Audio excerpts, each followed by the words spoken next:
Hi everyone, today we are going to talk ink bleeds and how you can, and I do, use them for our ink paintings and illustrations. So before we step into it, obviously we're going to need some paper.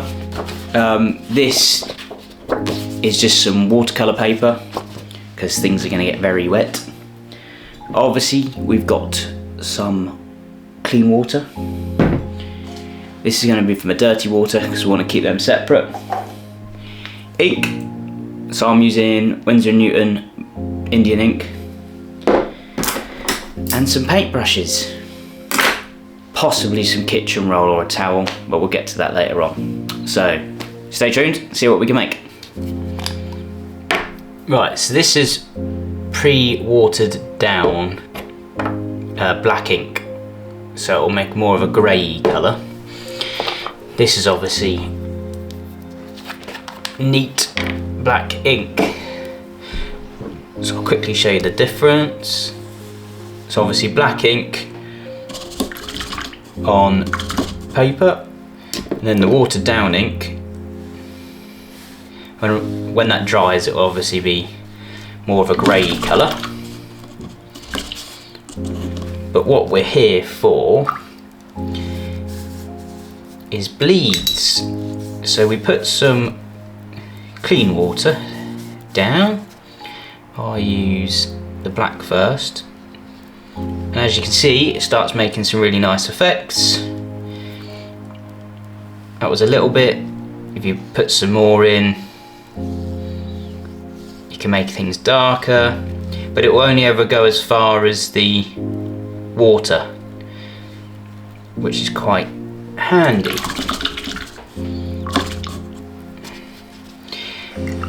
You could dry that off less water, and you'll get little bits on the edge rather than a big bleed, which is a neat way of doing it. You could use some dirty water and then add darker to it, so you're just getting lots of different shades and tones going on. And then we can play with things, so you could, I don't know, let's do a circle.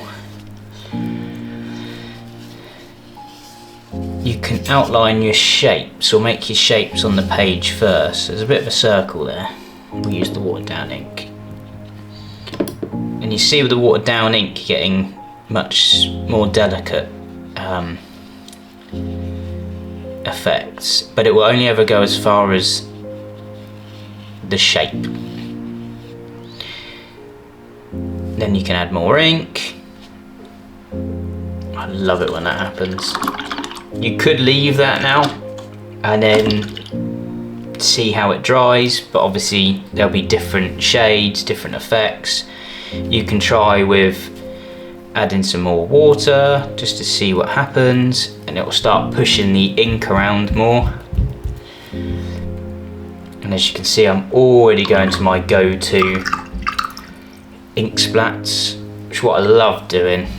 And I can usually get quite a good like rainy effect if I'm using blue ink, but for instance. And what will happen is the ink, when it hits the water, it will obviously start bleeding, and then sometimes it will just hit the plain paper, so you get darker shades. You can then, if you've got too much dark, you can splat it with a bit more. Obviously this is not very precise, so there we have it.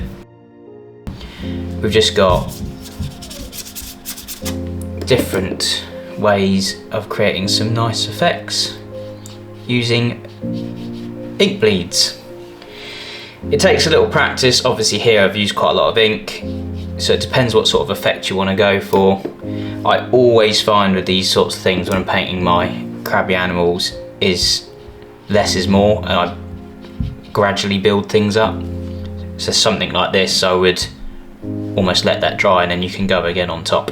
Now I thought I would show you a little bit of how I use the bleeds when I'm painting my animals. So I'll just sketch out a hare quickly.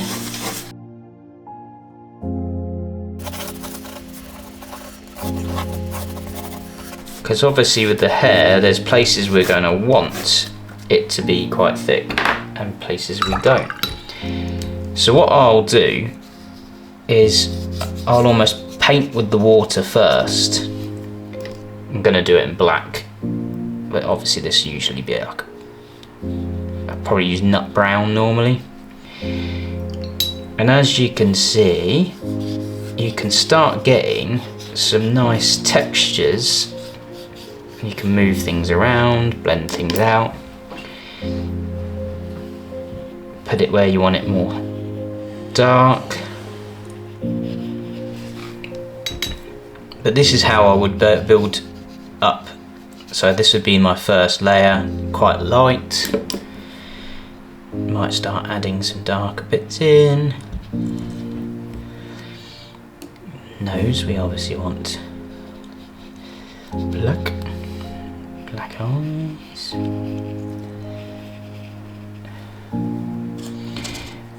Sometimes I might use the dirty water, because the dirty water is going to have its own shades and tones. If you make things too wet though, stuff like that happens, but I'll probably work with that.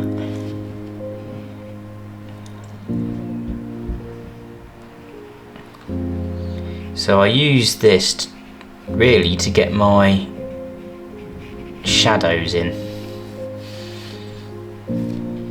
Probably a little dark in places. Use the wrong water. But if this was all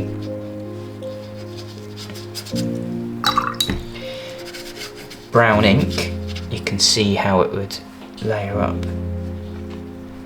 Now the last thing I wanted to show is sometimes if things went a bit too far, say a bit of kitchen roll, you can start taking the ink back off or lightening things up a little bit.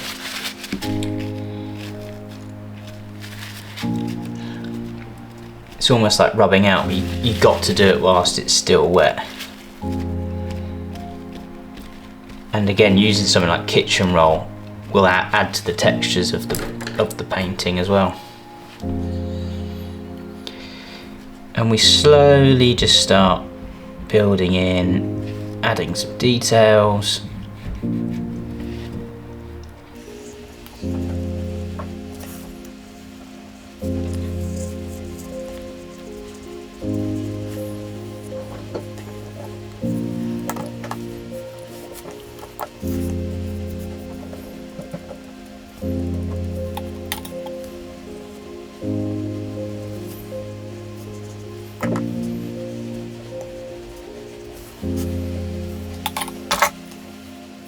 Your traditional dip pen's always good for getting your thinner lines in, a bit of detail here and there.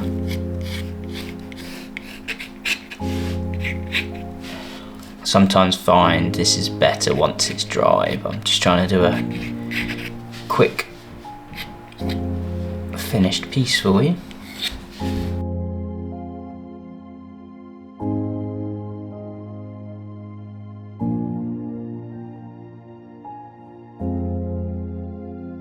That's how I use ink bleeds for my Crabby Creature paintings. If you've got any comments, any questions, stick them below. I'm happy to get back to you. Subscribe if you want more. Stay tuned for some more videos just like this.